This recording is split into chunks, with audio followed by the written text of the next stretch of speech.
আসসালামু আলাইকুম, আশা করি সবাই ভালো আছেন। আজকে আমি আনবক্সিং করব নিউ OPPO A78।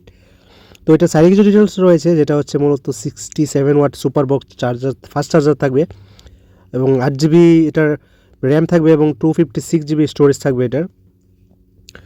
তো এটা হচ্ছে মডেল নাম্বার, যেটা হচ্ছে 4G, এটাতে 5G অ্যাভেলেবল রয়েছে।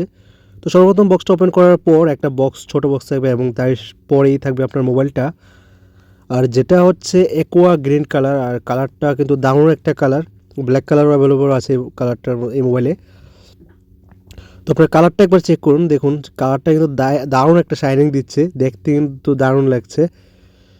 তো তারপরে যে আপনার মোবাইলের সাথে আমরা কী পাচ্ছি, মূলত একটা অ্যাডাপ্টার পাচ্ছি এবং যেটা হচ্ছে মূলত 33 ওয়াট পর্যন্ত আপনার ফাস্ট চার্জ করবে, এবং সাথে যেটা কেবল হচ্ছে type A to type C, এবং যে ছোট একটা বক্স রয়েছে এই বক্সটার সাথে আপনার মূলত এই মোবাইলের কিছু সেফটি ইনফরমেশন এবং কুইক স্টার্ট গাইড এবং একটা কাভার রয়েছে, ক্লিয়ার কাভার।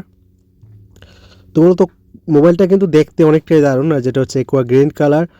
আর এটা মূলত ক্যামেরার কথা যদি বলি, এটাতে ডুয়াল ক্যামেরা দেওয়া রয়েছে, যেটার মেন ক্যামেরা হচ্ছে আপনার 50 মেগাপিক্সেল, এবং সাথে আপনার ডুয়াল ক্যামেরা যেটা রয়েছে 2 মেগাপিক্সেল, এবং এটা আপনার সেলফি ক্যামেরা দেওয়া রয়েছে 8 মেগাপিক্সেল। তো মিড বাজেটের মধ্যে মোবাইলটা দারুণ একটা মোবাইল, আর কালারটাও একটা দারুণ কালার। যারা নিতে যাচ্ছেন অবশ্যই নিতে পারেন, এবং অনেকটাই ভালো মোবাইলটা। আর যদি কোনো কিছু জানার কোশ্চেন থাকে তাহলে আমার অবশ্যই কমেন্টেও জানাতে পারেন।